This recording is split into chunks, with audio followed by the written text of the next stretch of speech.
Good morning दोस्तों। मुझे पता है तुम लोग मेरे को गाली देने वाले हो, बट समझने की कोशिश करो। वीडियो लेट आई बिकॉज ये तो वीडियो डालनी बहुत ज़रूरी थी एंड इनका तो टाइमिंग वाला वीडियो रहता है। सो मैं भले ही इस वीडियो के बाद बोला था कि 2 दिन में मैं वीडियो लाऊंगा लाइक कंप्लीट होने के बाद, बट 2 हफ्ते हो गए। सॉरी, मैं जेन्युइनली सॉरी कहता हूँ। एंड बीच में क्या हुआ था ना कि लाइक प्रमोशंस को लेके थोड़ा इधर उधर हो गया था। पहले एक ने बोला था करूँगा, फिर उसने मना करा, फिर दूसरे ने कांटेक्ट नहीं करे बाद में, तो उसकी वजह से काफ़ी डिले होगी। पर चिंता ना करो, क्योंकि मेरे चैनल पे ये लास्ट इन्फॉर्मेटिव वीडियो होने वाली है नीट तक। एंड उसके बाद मैं अपने यूट्यूब चैनल में बस वीकली टेस्ट रिव्यू डालूंगा। अदरवाइज़ मैं थोड़ा इनएक्टिव जाने वाला हूँ 2 महीने के लिए। सो यस, क्योंकि ये मेरे चैनल का लास्ट इन्फॉर्मेटिव वीडियो है नीट तक। सो इस वीडियो में ना ही कोई प्रमोशन है। इस वीडियो में ना ही ऑफ कोर्स मैं फेक मोटिवेशन बकवास तो कतई नहीं करने वाला। एंड सारे रिसोर्सेज मतलब केमिस्ट्री से रिलेटेड जितनी भी चीज़ें आपको जाननी है नीट तक, मेरे को जितना कुछ पता है मैं सब कुछ बताने वाला हूँ।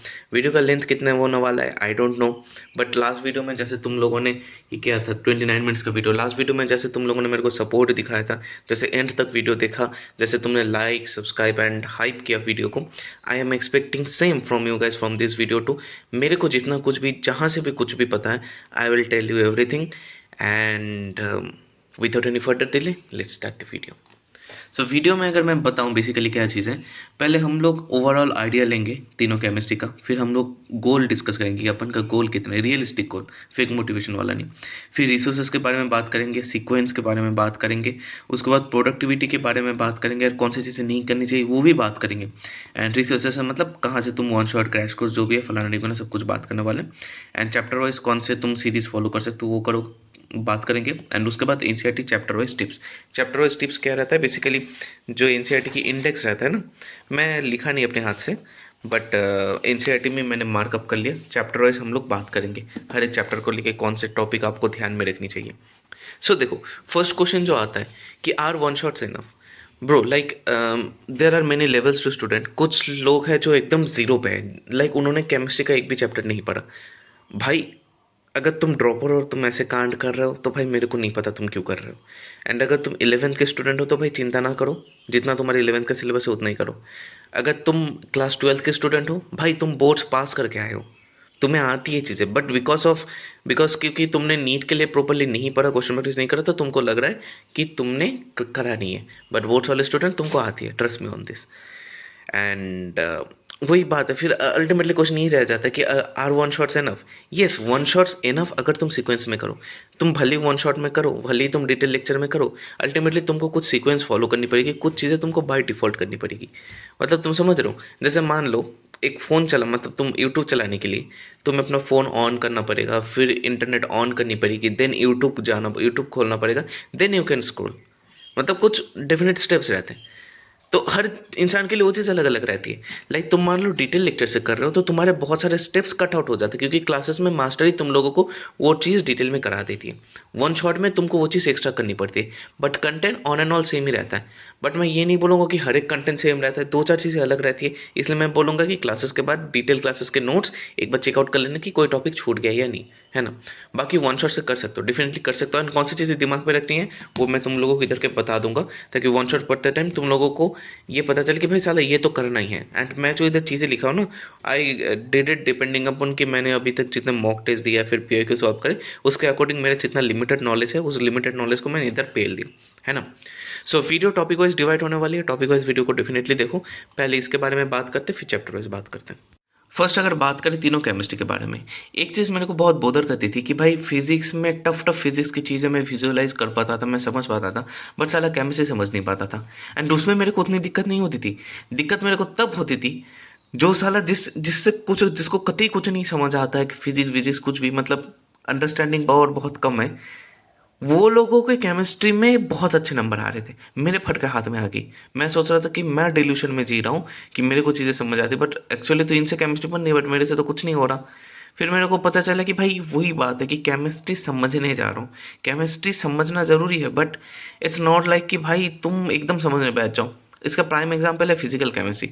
फिजिकल केमिस्ट्री में साला फिजिकल केमिस्ट्री फर्स्ट टाइम तुमको पढ़ाया जाता है। फिजिकल केमिस्ट्री में साला इनऑर्गेनिक केमिस्ट्री भी आता है, लाइक वो तुम्हारे ऑक्सीडेशन नंबर वगैरह। फिजिकल केमिस्ट्री में ऑर्गेनिक केमिस्ट्री भी आता है, कंपाउंड के स्ट्रक्चर वगैरह बनाना पड़ता है, इक्वेशन लिखने के लिए ज़रूरी पड़ता है, प्रॉपर्टीज़ वगैरह। तो फिजिकल केमिस्ट्री तुम, और उसके बाद तो फिर बहुत हाई लेवल स्टडीज़ में भी चले जाता है फिजिकल केमिस्ट्री। तो फिजिकल केमिस्ट्री समझने जाओगे पागल हो जाओगे।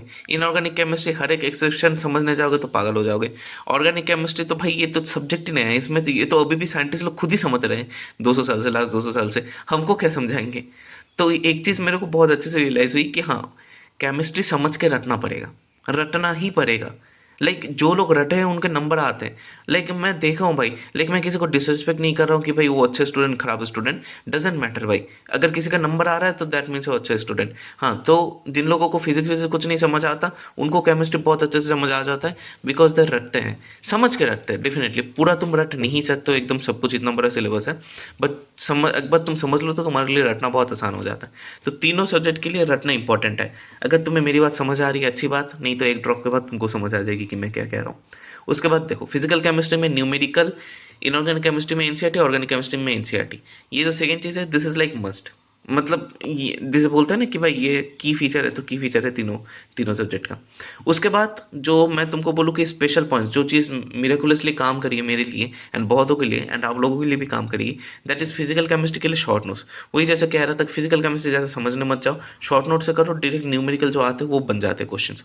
इनऑर्गेनिक केमिस्ट्री में इन टेक्स्ट क्वेश्चन से डायरेक्ट क्वेश्चन आते हैं। मान लो 4-5 क्वेश्चन एकदम आ रहे हैं इनऑर्गेनिक के किसी चैप्टर से, मान लो 3 या 4 क्वेश्चन भी आ रहे हैं, एटलीस्ट 1 या 2 क्वेश्चन इन टेक्स्ट क्वेश्चन से रहते हैं हमेशा। मॉक टेस्ट उठा लो, नीट का पेपर उठा लो, हमेशा रहता ही रहता है। अच्छा, मॉक टेस्ट जो भी रहते हैं उसमें रहते हैं। सो इन टेस्ट क्वेश्चन इज डेफिनेट। उसके बाद ऑर्गेनिक केमिस्ट्री में नेम्ड रिएक्शन, ये तो बताने की भी जरूरत नहीं है, तुम लोगों को पता है कि नेम्ड रिएक्शन से ही क्वेश्चन आते हैं। अब बात करते हैं हमारे गोल के बारे में।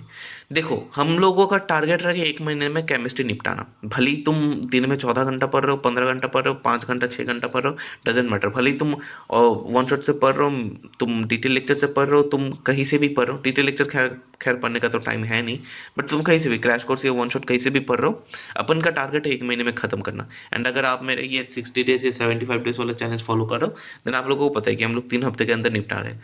सो द थिंग इज कि मुझे पता नहीं तुम कैसे करने वाले हो, बट करना पड़ेगा। अगर तुम कुछ थोड़ा बहुत भी नंबर लाना चाहते हो, क्योंकि 2 महीने बाकी है भाई, करना पड़ेगा। कोई उपाय नहीं है भाई। अब अभी तक क्यों नहीं करें, अगर इतना एक तुमको वो है कि भाई नहीं कर पाऊंगा।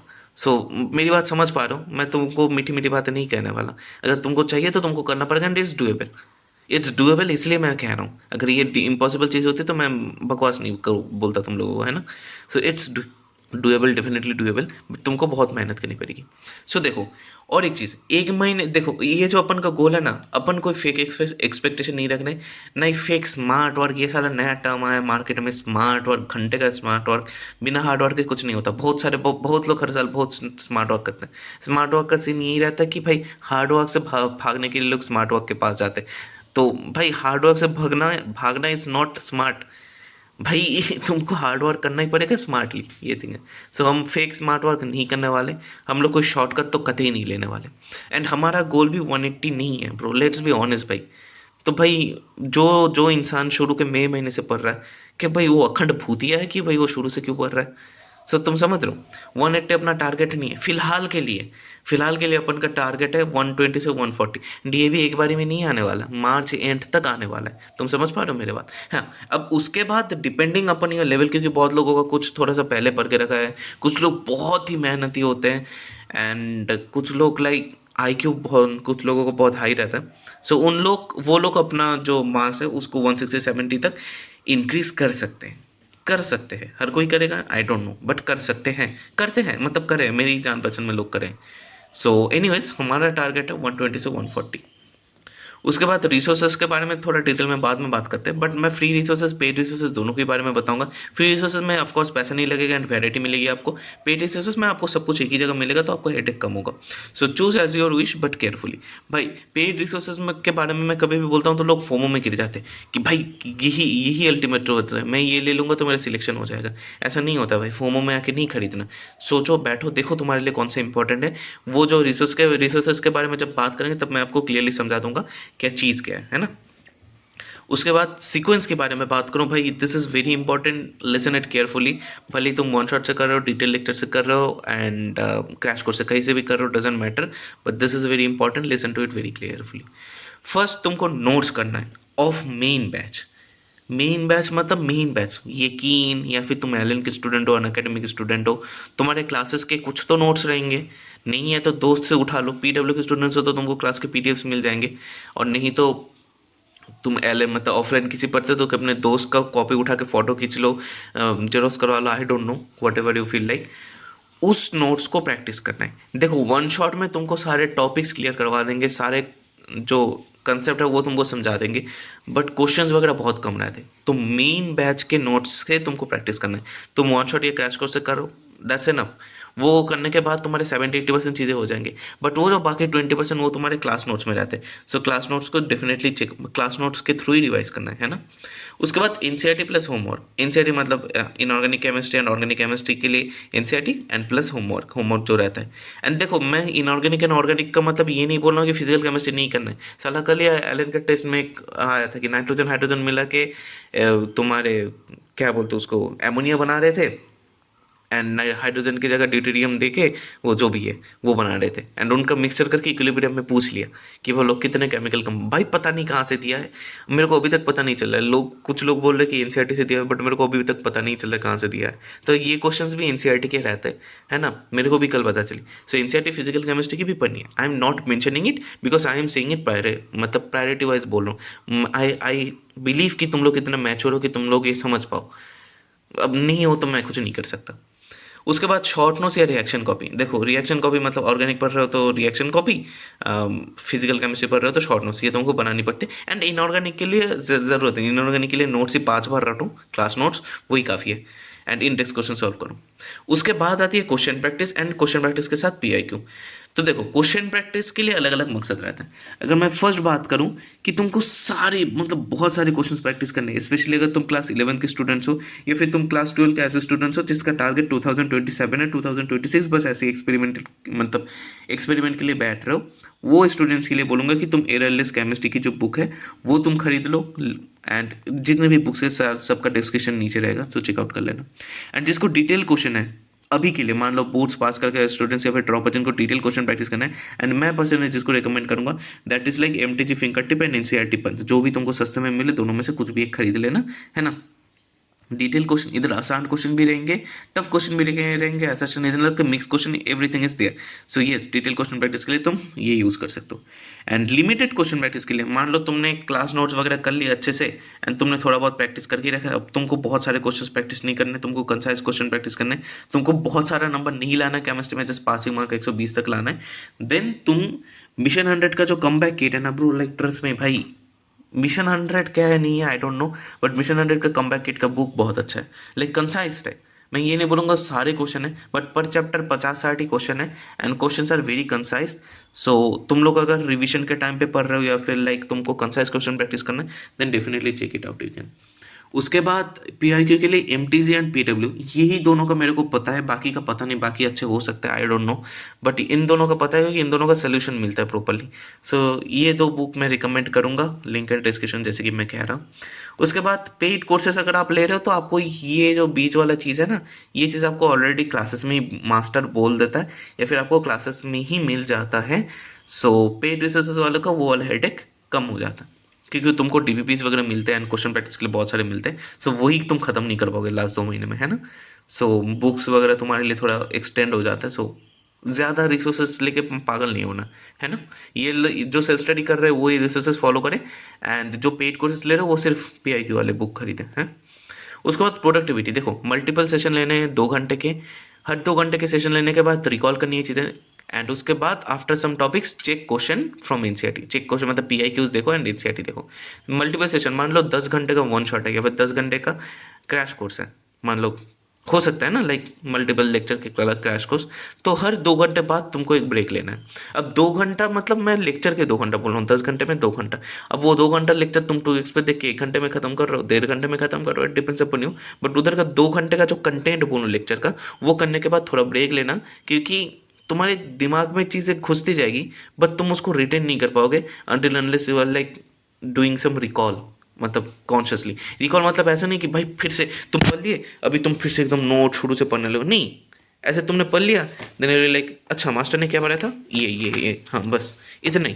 तुम्हारे ब्रेन पे सिग्नल जाता है कि भाई हाँ इसको भूलना नहीं है, इसको अभी तक दिमाग में रखना है। This is a psychological thing, मतलब नहीं है मैं ऐसे ही बना के बोला, बट ऐसा होता है। फिर कौन सी चीज़ें नहीं करनी है, देखो रैंडम चैप्टर्स नहीं करने। मान लो आईयूसी से तुमने पीरियोडिक टेबल पढ़ लिया, फिजिकल केमिस्ट्री से तुमने इक्विलिब्रियम पढ़ लिया, ऑर्गेनिक केमिस्ट्री से मान लो तुमने आइसोमरिज्म पढ़ लिया। ऐसे ऐसे नहीं पढ़ना रहता है ना। नीट में नंबर आ रहे हैं ना मॉक टेस्ट में नंबर आ रहे हैं। नीट में आईओसी पीसीओसी तीनों से डिफरेंट नंबर ऑफ क्वेश्चन आते हैं, बट कौन से चैप्टर से क्वेश्चन आ रहे हैं नहीं पढ़ना। एनटी है भाई, एनटी है तो निहायत ही पागल है, तो उसको तो कंसिडरेशन में लेना ही नहीं है। एंड मॉक टेस्ट में भी वो लोग ट्विक करते रहते हैं, ट्विकिंग करते रहते हैं क्वेश्चन के वेटेज वगैरह। सो ना नीट में नंबर आएंगे ना मॉक टेस्ट में नंबर आएगा, डिप्रेस हो जाओगे, केमिस्ट्री पढ़ना ही छोड़ दोगे। इसलिए बोलो एक पकड़ो, आईओसी ओसी पीसी जिसको मर्जी पहले एक पकड़ो फिर उसको खत्म करो। अब बात करते हैं रिसोर्सेज के बारे में। देखो फ्री रिसोर्सेज के बारे में बात करें तो इस बात तो उम्मीद आ भी गई है। उम्मीद में क्लासेस कब से स्टार्ट होगी केमिस्ट्री की आई डोंट नो, बट जब होगी तब देख लेना। सो उम्मीद बैच है, प्रचंड सीरीज है। एंड जो लोग लाइक एलन के स्टूडेंट हुए, फिर मोशन के स्टूडेंट हुए, फिर इन जनरल जो कोटा में ऑफलाइन वाले स्टडीज से जो लोग वाकिफ है ज़्यादा, उनको उम्मीद बैच प्रचंड मतलब पीडब्ल्यू का पढ़ाई उनको पसंद नहीं आएगा, क्योंकि उनका सीक्वेंसिंग उनको क्लासेस का तरीका तुम लोगों को डेफिनेटली पसंद नहीं आएगा। मैं जब ऑफलाइन से ऑनलाइन स्विच किया था मेरे को भी पसंद नहीं आया था। सो इस मोमेंट पे मैं तुमको सजेस्ट करूंगा तुम लोगों के लिए बेस्ट, लाइक कोटा के स्टूडेंट्स के लिए बेस्ट रहेगा एलन नीट चैनल में। भाई बहुत पेल के कंटेंट डाल रहे हैं भाई, मजाक से हट के बहुत खतरनाक कंटेंट डाल रहे हैं एलन नीट वाले चैनल पे। क्योंकि मेरे ही मास्टर उधर क्लास ले रहे फिजिक्स में, Rahul Jain sir, and botany में Aman sir. So they are providing the literal same content, कोई दाएं बाई नहीं। हाँ थोड़े क्वेश्चंस कम ज़्यादा हो सकते हैं बट कंटेंट सेम डिलीवर कर रहे हैं। सो कोटा वाले या फिर ऑफलाइन वाले स्टूडेंट तुम लोग एल एन प्रेफर करना rather देन उम्मीद बैच एंड प्रशन सीरीज। एंड पीडब्ल्यू वाले स्टूडेंट्स या फिर ऑनलाइन पढ़ने वाले स्टूडेंट्स तुम लोग ये दोनों प्रेफर करना। उसके बाद टेलीग्राम ग्रुप में तुमको क्लासरूम के कोर्सेज लाइक अनअकैडमी के कोर्सेज या फिर एलन के क्लासरूम के कोर्सेज तुमको टेलीग्राम में मिल जाएंगे कहीं ना कहीं। एंड मिशन 100 भी तुमको मिल जाएगा, मिशन 100 टाइप माना मिल जाएगा तुम लोगों को। अगर पेड तुमको कोर्सेज लेना है तो बी वाइज क्लासेज, जिसके बारे में मैंने पहले भी तुम लोगों को बताया था अपने चैनल में, एंड मिशन 100, ये दो पेड कोर्सेज मैं पर्सनली जानता हूँ कि इधर पढ़ाते हैं मास्टर। बाकी पेड कोर्सेज हो सकते हैं, मेरे को नहीं पता। लास्ट फिजिक्स वाले वीडियो में बहुत लोगों ने बोला था मेरे को योद्धा बैच ऐसा कुछ उसके बारे में एंड मल्टीपल बैचेस के बारे में। ब्रो आई डोंट नो, मैं तुमको थोड़ी ऐसा रैंडम चीज़ बोलूँगा जो मेरे को नहीं पता। तुमको वो तुम देखो ना, जाके देखो एनसीईआरटी खोल या फिर अपने मेन बैच के नोट्स खोल के देखो। अगर नोट्स मैच हो रहे एंड लाइक मास्टर सब कुछ पढ़ा रहा है तो पढ़ो उस मास्टर से, क्या ही दिक्कत है तुमको अगर किसी से समझ आ रहा है। उस ये कॉमन सी बात है, इसमें उतना पैनिक नहीं होना। बट मैं तो तुम लोगों को वही बताऊंगा ना जो मेरे को पर्सनली पता है, क्योंकि मुझे पता है कि भाई एक दो बंदा जो इसको ये वीडियो को देख के फॉलो करेगा वो जेन्युइनली फॉलो करने वाला है, तो मैं उसको थोड़ी ना अनाप शनाप कुछ भी गाइड कर दूँ। So I am saying only those things which I am like confident enough कि भाई ये सीन है। आईओसी के लिए तुम MD sir and Om Pandey sir का लेक्चर्स देख सकते हो उम्मीद एंड मंजिल सीरीज में, ओम पांडे सर का मंजिल सीरीज में। ऑर्गेनिक केमिस्ट्री के लिए युगेश जैन सर के यूट्यूब में पढ़े हैं, मतलब पता नहीं कौन सा सीरीज, पर्सन सीरीज है वो, I don't remember, but Yugesh Jain sir से जितने लोग भी पढ़े हैं सो उन लोगों का रिव्यू बहुत अच्छा रहा है। भाई तुम किसी भी से कहीं से भी तुम ऑर्गेनिक पढ़ रहे हो, युगेश जैन मास्टर से तुम आंख बंद करके जा सकते हो, ये मास्टर ऐसा तुम आंख बंद करके जा सकते हो, है ना। फिजिकल केमिस्ट्री में देखो, फिजिकल केमिस्ट्री मैंने क्लासेस कंप्लीट करे थे, सो मैंने रिवीजन के लिए अमित सर के देखे थे। मैंने फर्स्ट टाइम पढ़ूँ ऐसा चैप्टर मेरे पास था नहीं, बट मैं मेरे पास रहता तो मैं प्रोबेबली सुधांशु सर को प्रेफर करता। और एक सर है दीपक सर, जिसके बारे में मेरे स्ट्रीम में लोग मेरे को बहुत बताते थे, दीपक सर, तो प्रोबेबली उनको भी चेकआउट कर सकते हो। मतलब मैं तुम समझ पा रहे हो मैं क्या बात कर रहा हूँ, कि भाई किसी भी मास्टर से उठा के पढ़ लो, जस्ट नोट्स चेक कर लेना कि क्लासेस के कंटेंट पढ़ा रहे हैं या नहीं, है ना। अभी आते हैं एनसीईआरटी चैप्टर वाइज टिप्स में, है ना। अभी बात करते हैं असली बात, जिस चीज़ के लिए तुम लोग वेट करो, तभी अभी बात करते हैं चैप्टर वाइज। पहले ही बता दूं, देखो भाई मैं कोई एम्स दिल्ली का टॉपर तो हूँ नहीं, ना ही मैं कोई ज्ञानी बाबा हूँ। सो मैं जितना भी कुछ कह रहा हूँ अपने जितने लिमिटेड नॉलेज है उसके अकॉर्डिंग ही बोल रहा हूँ। ऐसा नहीं कि मैं केमिस्ट्री में 30 मार्क खा हूँ, एंड बिकॉज मैं केमिस्ट्री में 30 मार्क खा नहीं हूँ तो मैं बहुत ज़्यादा टाइम इन्वेस्ट किया था केमिस्ट्री समझने में कि साला पढ़ते कैसे। सो वो सारी चीज़ समझने के लिए मैंने चैप्टर वाइज कुछ कुछ चीज़ें समझी, जो भी चीज़ें मैंने समझी या फिर अपने टेस्ट के अकॉर्डिंग, पीआईक्यूज के अकॉर्डिंग जितना भी मुझे कुछ पता है मैं तुम लोगों को बोलने वाला हूँ। एंड मैं आई गेस मैं कुछ गलत चीज़ नहीं बता रहा हूँ इधर, बट अगेन कुछ मैं गलत बोले या फिर कोई पॉइंट मिस आउट हो जाए, कमेंट सेक्शन खुला है, डेफिनेटली बोल सकता हूँ। देखो भाई, हेट, नेगेटिविटी, टॉक्सिसिटी नहीं फैलाना है। इसके अलावा तुमको कुछ भी बोलना है पढ़ाई से रिलेटेड, भाई कमेंट सेक्शन खुला है भाई, जो मर्जी बोलो, कोई दिक्कत नहीं है। डिबेट करना है, लॉजिकल करो। बकवास बातें, मतलब ओवर स्मार्ट वाले बातें नहीं करनी है। तुम समझ पा रहे हो? एनीवेज, कर सकते हो, मतलब 2 महीने तुम्हारे पास उतना टाइम है तो कर ही सकते हो। फर्स्ट आते हैं मोल कंसेप्ट। दिस इज भाई बेसिक्स में, जैसे फिजिक्स में रहता है वैसे ये चैप्टर। बेसिक्स मैथ मैंने लास्ट ईयर नहीं करा था फिजिक्स में, एंड इसलिए मेरे को बहुत सारी चीज़ें टफ लगी थी, बट इस साल जब मैं बेसिक्स मैथ कर रहा हूँ तो फिजिक्स मेरे लिए बहुत आसान होगी। सेम फॉर केमिस्ट्री में, अगर तुम्हारा ये चैप्टर स्ट्रॉन्ग है, तुम्हारे लिए केमिस्ट्री मतलब बहुत ही ज़्यादा आसान हो जाएगी। स्पेशली इक्विलिब्रियम जैसे टफ चैप्टर तुम्हारे लिए बहुत आसान हो जाएगी। So basic concept of chemistry बहुत अच्छे से करना। स्पेशली ये मोलर मासेस वाला कंसेप्ट, मोल कंसेप्ट से तो ज़्यादातर क्वेश्चन आते हैं, एंड मोलर मासेस वाला चीज़ आपको आगे जाके आगे के चैप्टर्स में तो भाई वो बाय डिफॉल्ट हो जाती है कि तुमको पता रहना ही चाहिए। जैसे इंटीग्रेशन डिफरेंशिएशन हमेशा के लिए, मतलब आगे जाके वो हो जाता है कि लाइक कॉमन चीज़ हो जाती है, वैसे मोलर मासेस भी हो जाती है। उसके बाद स्टोइशियोमेट्री एंड स्टोइशियोमेट्रिक कैलकुलेशंस, ये भी इंपॉर्टेंट रहती है आपके आगे के चैप्टर्स के लिए। लाइक मैं कौन से चैप्टर बोलूँ, बहुत सारे चैप्टर्स के लिए, है ना। तुम ऑर्गेनिक मान लो या फिर फिजिकल केमिस्ट्री में इक्विलिब्रियम वगैरह मान लो, उधर बहुत इंपॉर्टेंट हो जाती है ये सारी चीज़ें। उसके बाद स्ट्रक्चर ऑफ एटम मैं बताऊँ तो ये लाइक इट्स इंपॉर्टेंट चैप्टर है, इजी चैप्टर है, एंड फिजिक्स से रिलेटेड चैप्टर है। अपना एटम चैप्टर फिजिक्स में भी है। सो काफ़ी सारी चीज़ें एकदम डिटो सिमिलियर है, इवन न्यूमेरिकल्स तक सिमिलियर है। सो यस, ये चैप्टर्स अच्छे से पढ़ना, फिजिक्स के लिए काम में हो जाएगा। अगर फिजिक्स में पढ़ के आया तो ये चैप्टर तुम लोगों के लिए आसान रहेगी। तो देखो, Bohr's model for hydrogen atom, इधर से ज़्यादातर क्वेश्चन आते हैं। Towards quantum mechanical model of atom, देखो इसमें बहुत सारे थियोरेटिकल मॉडल, मतलब थियोरेटिकल चीज़ें रहती हैं। जैसे मान लो मैं बोलूँ कि ये तो जो basically quantum mechanical model, nodal plane के ग्राफ्स वगैरह जो ऐसे रहते हैं ना, कि ऐसे ग्राफ्स बनाते हैं तुम्हारे P X P Y P Z ऐसे एक्सिस के ऑर्बिटल के जो ग्राफ्स बनते हैं, नोडल प्लेन्स के जो ग्राफ्स बनते हैं, वो लोग मास्टर समझाते हैं, बट स्टूडेंट्स पढ़ते नहीं है। मैं भी नहीं पढ़ा था, बट उधर से डायरेक्ट क्वेश्चन आ सकते हैं भाई, क्योंकि एनसीईआरटी में भाई आ सकते हैं। तुम डिनाई कर ही नहीं सकते हो कि नहीं आ सकते। तो वो सारी चीज़ें थोड़ा ध्यान से देख के चलियो। एंड वो जो साई लगा के इक्वेशंस पढ़ा है ना, एकदम श्रोडिंगर इक्वेशन, एंड उसके बाद भी काफ़ी सारी इक्वेशंस है, वो ज़रा देख के जाना। कभी क्वेश्चंस आए नहीं है सच नीट में, बट कभी आएंगे तो सबके फट के हाथ में आ जाएगी। सो इट्स बेटर कि तुम पढ़ ही लो, एक बारी में ना पढ़ो, 2-3 बारी में पढ़ ही लो। उसके बाद पीरियोडिक टेबल के बारे में बताऊं तो भाई ये तो मोस्ट इंपॉर्टेंट चैप्टर है भाई। पीरियोडिक टेबल जितना एनसीईआरटी में उससे ज़्यादा कंटेंट क्लासेस में पढ़ाया जाता है, क्योंकि ब्लॉक केमिस्ट्री में काम में आती है। भाई तुम अगर पीरियोडिक टेबल पढ़ लो ना भाई, तुम्हारे लिए, तुम ब्लॉक केमिस्ट्री तुम्हारे लिए बस ऐसे हो जाएगी, बस बायो जैसे कुछ रटना होगा ब्लॉक केमिस्ट्री में, बाकी ब्लॉक केमिस्ट्री बहुत आसान हो जाएगी। एंड पीरियोडिक टेबल कितनी इंपॉर्टेंट चीज़ है, मुझे आई होप तुमको बताने की ज़रूरत नहीं है, क्योंकि भाई पीरियोडिक टेबल इस लाइक एक्चुअली इनऑर्गेनिक केमिस्ट्री। तुम समझ रहे हो मैं क्या बात कर रहा हूँ। एंड मॉडर्न पीरियोडिक लॉ, फिर उसके present form of periodic table, electronic, हाँ इलेक्ट्रॉनिक कन्फिग्रेशन, भाई इसको बहुत अच्छे से रटो भाई। ये केमिस्ट्री समझने में तुम्हें इतनी हेल्प करेगी। मेरे को ये चीज़ पता नहीं था, एमडी सर बहुत ज़्यादा एम्फसाइज करते थे इस चीज़ में। बाद में मेरे को समझ आया कि भाई ये कितना इंपॉर्टेंट है इलेक्ट्रॉनिक कन्फिग्रेशन। भाई आधे से ज़्यादा चीज़ें तुमको इधर से समझ आ जाएगी। एंड इवन क्वेश्चन करते टाइम अगर तुम भूल जाओ कि क्वेश्चन कैसे होती थी, भाई इलेक्ट्रॉनिक कन्फिग्रेशन से you can figure out something कि भाई ऐसा ऐसा हो सकता है। उसके बाद अगर मैं बात करूं केमिकल बॉन्डिंग की, तो ये इनऑर्गेनिक की सबसे इंपॉर्टेंट चैप्टर है, सबसे ज़्यादा क्वेश्चन इधर से आते हैं, सबसे कंसेप्चुअल चैप्टर भी यही है। बॉन्ड पैरामीटर्स तुमको इसमें भी काम आते हैं, आगे जाके तो बहुत काम आती है, स्पेशली ऑर्गेनिक केमिस्ट्री में। ऑर्गेनिक केमिस्ट्री के कंसेप्ट समझने के लिए बॉन्ड पैरामीटर्स तुमको इधर बहुत अच्छे से समझनी पड़ती है।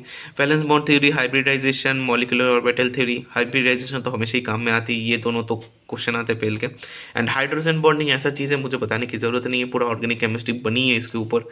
उसके बाद मैं थर्मोडायनेमिक्स की बात करूँ तो understanding is very important. Thermodynamics में ना लाइक डायरेक्ट थर्मोडायनेमिक्स के क्वेश्चन देखोगे तो भाई लाइक डायरेक्ट फॉर्मूला लगा के हो जाता है, but it's not like that भाई। क्वेश्चन में लैंग्वेज में बहुत दिक्कत आती है कि भाई कभी प्लस मानना है, कभी माइनस मानना है, कभी कौन सा फॉर्मूला लगाना है, कहीं पर लाइक बहुत बहुत कंफ्यूजिंग क्वेश्चन रहते हैं थर्मोडायनेमिक्स के। तो थर्मोडायनेमिक्स के लिए अंडरस्टैंडिंग बहुत इंपॉर्टेंट है। एंड इनिशियली थर्मोडायनेमिक्स बहुत टफ चीज़ लगती है, but thermodynamics when I completed thermodynamics मेरे को लगा कि भाई थर्मोडायनेमिक्स एकदम डिट्टो कहानी है भाई। हम लोग रिवाइज नहीं करते इसलिए हम लोगों को इतना टफ लगा था। बेसिकली फिजिक्स में थर्मोडायनेमिक्स भी ऑलमोस्ट सेम ही है। तो फिजिक्स के हमारे टीचर ने, जब मैं था मतलब मैंने एक टीचर से डाउट पूछा था, तो वो टीचर मेरे और मेरे दोस्त को बोला था कि थर्मोडायनेमिक्स एक्चुअली ये है कि ये एक्चुअली कहानी और आसान है, बट बहुत सारे फॉर्मूला से तो स्टूडेंट्स रिवाइज नहीं करते तो दिक्कत होती है। सो रिवीजन में रखोगे थर्मोडायनेमिक्स तो भाई बहुत मज़ेदार बहुत आसान चैप्टर है। फॉर्मूला बेस्ड बट भी familiar with the terms. Terminology को लेके भाई बहुत भाई, स्पेशली वो एंथैल्पी वाले पार्ट के बाद से जो क्वेश्चंस आते हैं वो बहुत कंफ्यूजिंग रहते हैं, तो उसको थोड़ा ध्यान पे रखना। एंड मैं अगर बताऊँ इसमें सारे टॉपिक्स इंपॉर्टेंट है, थर्मोडायनेमिक टर्म्स इंपॉर्टेंट है जैसे कि मैं कह रहा था। उसके बाद जितने भी लाइक सारी हैं, कहाँ पर हाँ, enthalpies of different types of reactions, ये पार्ट थोड़ा ध्यान से देखना, बहुत आसान है अगर एक बार समझ जाओ। एक बार नहीं समझो तो भाई पागल हो जाओगे। एंड जो इधर एंथैल्पी वाला चीज़ है ना, ये तुमको organic chemistry and inorganic chemistry में कंसेप्ट समझने में बहुत हेल्प करेगी। एंड उधर मास्टर तुमको बैठ के समझाएगा नहीं कि भाई ये एंथैल्पी पॉजिटिव नेगेटिव है, फिर एंथैल्पी ऑफ एटोमाइजेशन फॉर्मेशन क्या चीज़ है, ये तुमको नहीं समझाएगा मास्टर आगे जाके। बट उधर बहुत सारे कंसेप्ट इनऑर्गेनिक ऑर्गेनिक में बहुत सारे जगह कंसेप्ट में एंथैल्पी यूज़ होगी, तो एंथैल्पी को बहुत बहुत बहुत अच्छे से पढ़ना, तो बाद में जाके दिक्कत होगी।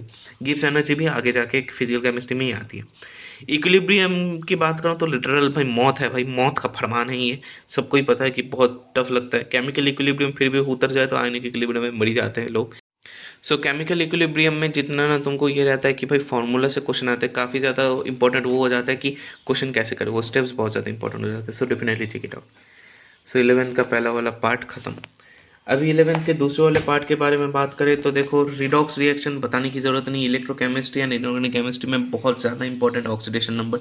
इट्स ऑल्सो गिवन थिंग कि मास्टर ये समझ के चलेगा कि तुमको ये चीज़ आती है।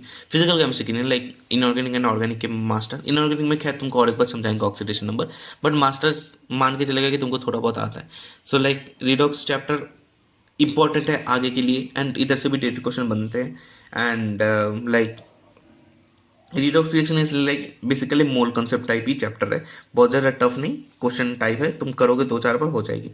ऑर्गेनिक केमिस्ट्री में बात करूँ तो देखो भाई, ये जो IUPAC some basic principle of जो भी है, लाइक ये बेसिकली इस चैप्टर के अंदर क्या है पता है, IUPAC, आइसोमरिज्म एंड GOC, तीनों चीज़ NCERT में एक जगह दिया हुआ है ना।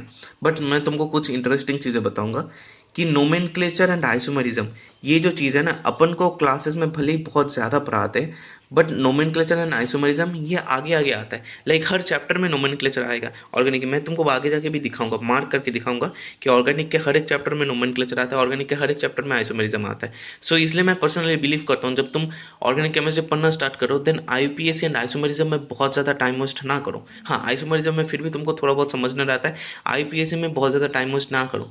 नीट में बहुत ज़्यादा कंप्लेक्स क्वेश्चन नहीं आए हैं IUPAC से। IUPAC से जितने भी क्वेश्चन आए वो 12th के जो चैप्टर्स है ना, 12th के चैप्टर में जो नोमेनक्लेचर है उसके अकॉर्डिंग आए कि भाई ये हुआ, ये एक रिएक्शन हुआ, रिएक्शन के बाद ये प्रोडक्ट या बाई प्रोडक्ट बना, इसका IUPAC नेम बोलो। IUPAC के कॉम्प्लेक्स क्वेश्चन ऐसा है, ऐसा नहीं कि भाई तुमको एकदम भाई ये सब नक्षत्र मंडली बना के बोल दिया कि भाई लिखो इसका नाम, ऐसा नहीं आता। ये सब कोचिंग के टेस्ट में आता है, नीट में नहीं आता। PYQ उठा के देख लो, JEE मेन के भी PYQ उठा कर लो, रियरली तुमको 1-2 क्वेश्चन ऐसे मिलेंगे। बाकी हर जगह ऐसे ही रहता है कि कॉम्प्लेक्स क्वेश्चन आए तो भाई लाइक नॉन एलिमेंट्स के आते हैं, नॉन प्रोडक्ट्स के आते हैं। सो आइसोमेरिज्म एंड IUPAC में जितना मतलब 15-15, 30-30 लेक्चर जो क्लासेस में खींचते, प्लीज़ उतना टाइम वेस्ट मत करो। जितना फास्ट हो सकता है मैं बोलूँगा वन शॉट से ही, वो भी छोटे छोटे वन शॉट से उतार दो इन चैप्टर को। तुमको बस आइडिया होना चाहिए कि हाँ भाई ये है ऑप्टिकल आइसोमरिज्म, ये है ज्योमेट्रिकल आइसोमरिज्म, स्ट्रक्चरल आइसोमरिज्म, ये है।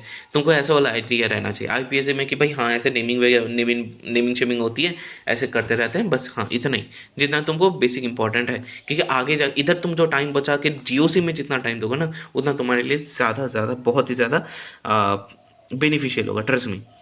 उसके बाद मैं अगर बात करूँ methods of purification, qualitative analysis and quantitative analysis, basically practical organic chemistry का जो पार्ट है भाई, मैं पर्सनली जब मैं NCERT खोल के देख रहा था भाई, अपने क्लासेस में जितना छोटा करके जितना शॉर्टकट वे में कराते हैं ना ब्रो, भाई एनसीईआरटी खोल के देखना भाई कितना सारा कंटेंट दिया। एनसीईआरटी में आइसोमेरिज्म कितना है पता है? इधर आइसोमेरिज्म 1 पेज 1.5 पेज खत्म आइसोमेरिज्म। बट ये 3-4 पेज मिला के या फिर उससे भी ज़्यादा पेज मिला के डायग्राम वायग्राम दे के रखा है। भाई एनसीईआरटी इतना इंपॉर्टेंस दे के ये टॉपिक्स डाल रहा है। भाई हम लोग मैं मेरे मेरे तो फटके हाथ में है कि भाई इसको इतना इग्नोर करने का कोई सेंस ही नहीं बनता, इसको बहुत अच्छे से करना पड़ेगा क्योंकि एनसीईआरटी में कंटेंट दिया हुआ है यार। लाइक रादर आइसोमेरिज्म में कंटेंट कम है। मैं अगर तुम लोगों को सच बताऊं, सच सच ही है। एनसीईआरटी खोल के देख लो।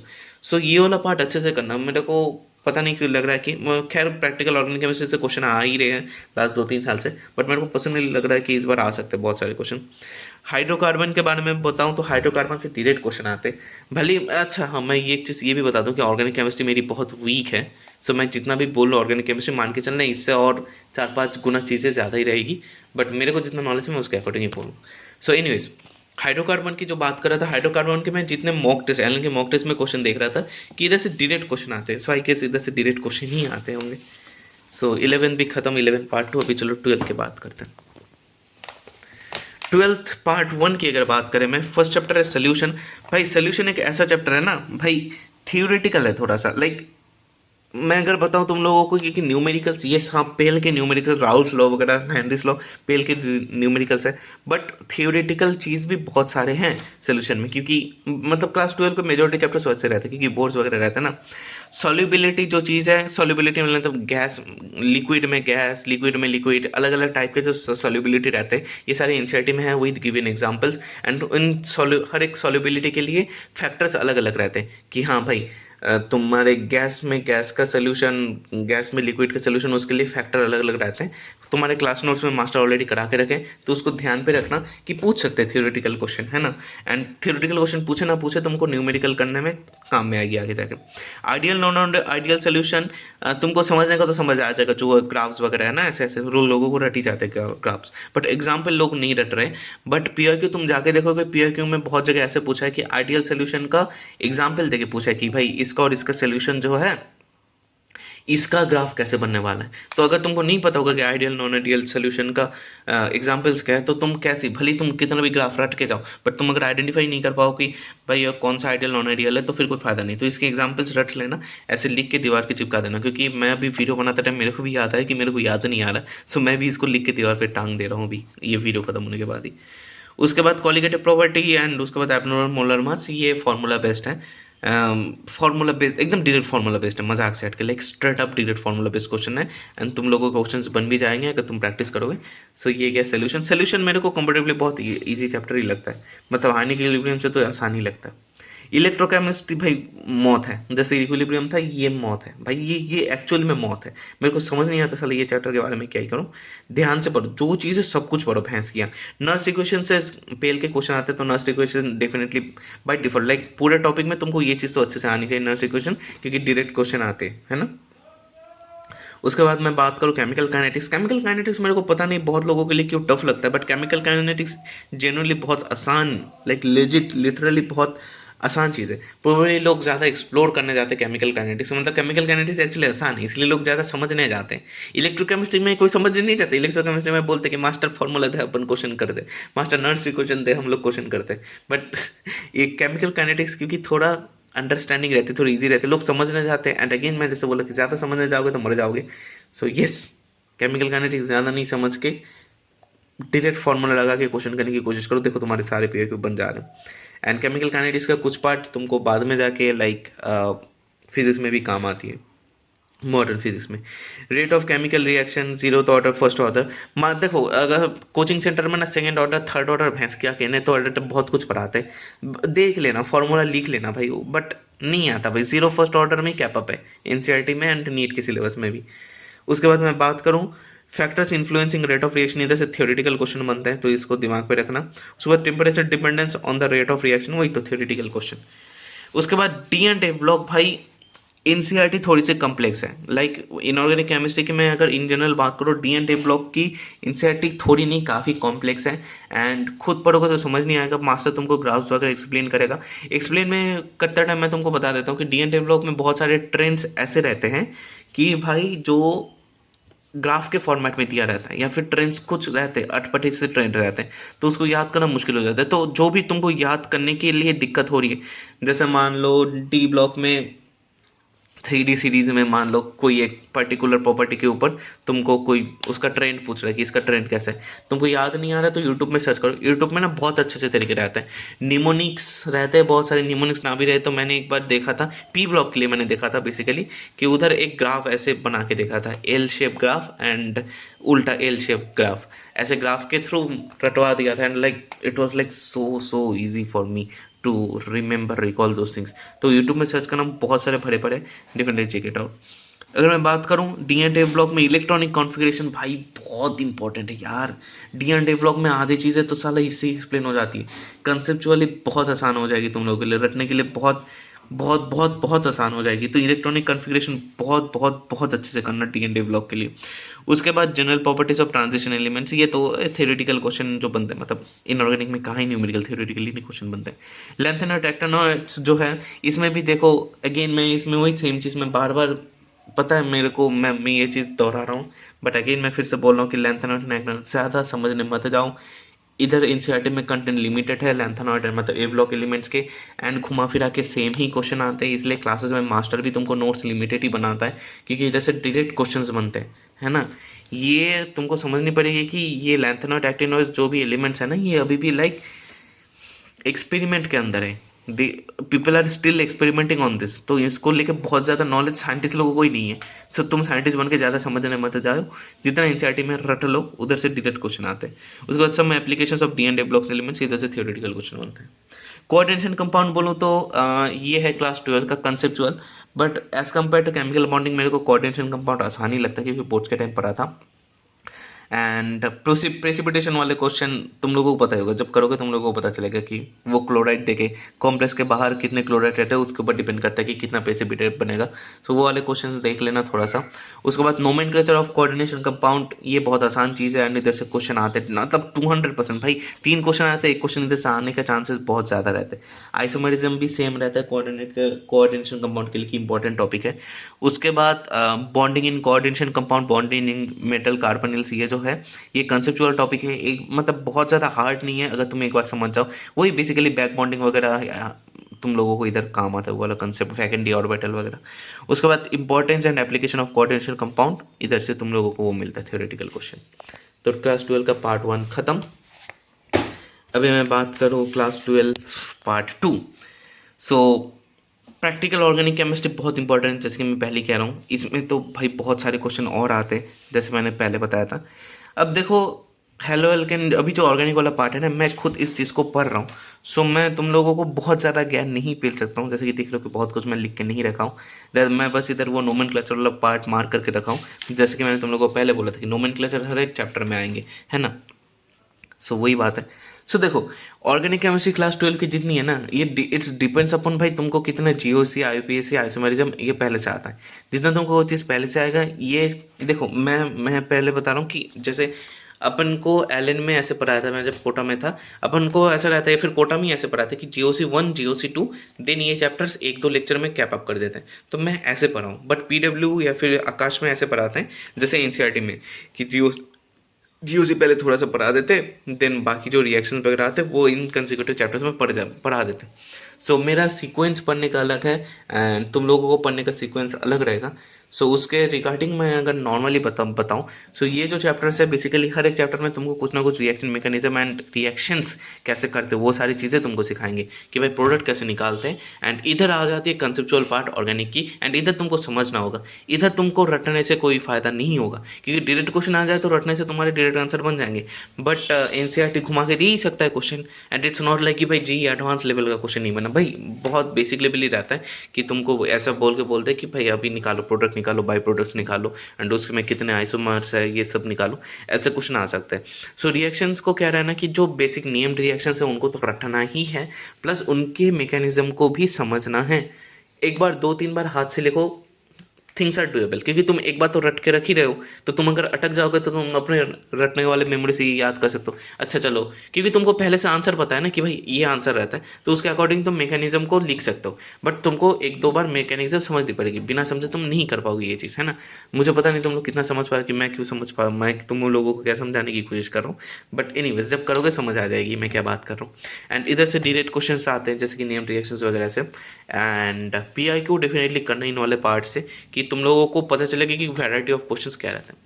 एंड बाकी मेरे को इन इन सारे रिगार्डिंग, इन चैप्टर्स के रिगार्डिंग ज़्यादा कुछ बताना नहीं है, मतलब बताना है, बट मैं खुद ही चीज़ें सीख रहा हूँ ना। सो लाइक मैं वो रिस्क नहीं लेने ही नहीं वाला हूँ कि भाई मेरे को पर्सनली कोई चीज़ प्रॉपरली नहीं पता है, मैं तुम लोगों को ज्ञान पेल दे रहा हूँ। अभी तक नहीं किया तो अभी भी नहीं कर रहा हूँ। So it was what I needed to say. Video इधर ही ख़त्म होती है। वीडियो को लाइक शेयर सब्सक्राइब डेफिनेटली करना भाई, अपने भाई बीवी बच्चे देवर भाई, जिस भाभी जिसको सबके साथ शेयर करना, उनको भी बोलना लाइक हाइप एंड शेयर करने के लिए। बाकी ये वीडियो मेरे चैनल का लास्ट इन्फॉर्मेटिव वीडियो है। एंड मैं चैनल में पार्शियली इनएक्टिव हो रहा हूँ, क्योंकि भाई नीट आ रहा है, टाइम नहीं है, as you all know. And अभी बस टेस्ट रिव्यू वाले वीडियो आएंगे, नथिंग, मतलब मेरे को लगता नहीं मैं कोई दूसरा वीडियो बनाऊंगा, बनाने के लिए टाइम मिलेगा मेरे को। एंड मैं टेलीग्राम में भी थोड़ा सा इनएक्टिव रहूँगा, जितना काम का रहता है। जैसे मेरे जेनिथ ओरेकल ग्रुप है, एंड मेरा मेन ग्रुप जो है बेसिकली, उधर ही जितना एक्टिव रहना होगा उतना ही रहूँगा। पर्सनल मैसेजेस में मैं हमेशा रिप्लाई नहीं दे पाता, मैं I am genuinely sorry for that. But तुम लोगों को समझ नहीं पड़ेगी भाई, आई गेट लाइक एटलीस्ट मैं 50 से 100 मैसेजेस में डेली डेली आते हैं मेरे को भाई। 2500 लोग अगर मेरे टेलीग्राम में हैं, और बाकी ग्रुप में हज़ार हज़ार करके बाकी दो ग्रुप में, तो तुम समझो कि भाई कितने सारे लोग हैं, कितने सारे लोगों के कितने सारे मैसेज आते होंगे मेरे को। तुम अगर 10% भी, 1% भी मान के चलो, तो सोच के देखो कितना, कितने लोगों के मैसेजेस आ रहे हैं। सो यस, मैं रिप्लाई नहीं कर पाता, एंड मैं आगे करने भी नहीं वाला हूँ, क्योंकि टाइम नहीं मिलेगा। एंड थोड़ा सा यूट्यूब में भी इनएक्टिव हो रहा हूँ। मैं प्रोबेबली चैनल बंद ही कर देता 2 महीने के लिए, जैसे मेरा दोस्त करा है देव। बट आई वाज लाइक कि नहीं यार, टेस्ट के बाद थोड़ा थोड़ा इंटरटेनमेंट, थोड़ा रिव्यू तुम लोगों को भी चाहिए रहता है, मेरे को भी थोड़ा रिफ्रेशमेंट चाहिए रहता है आगे के वीक में बढ़ने के लिए। दैट्स वाई मैं डालने वाला हूँ, कंटिन्यू करने वाला हूँ। बाकी कंटेंट आती रहेगी, देखते जाना। बाकी ऑल द बेस्ट।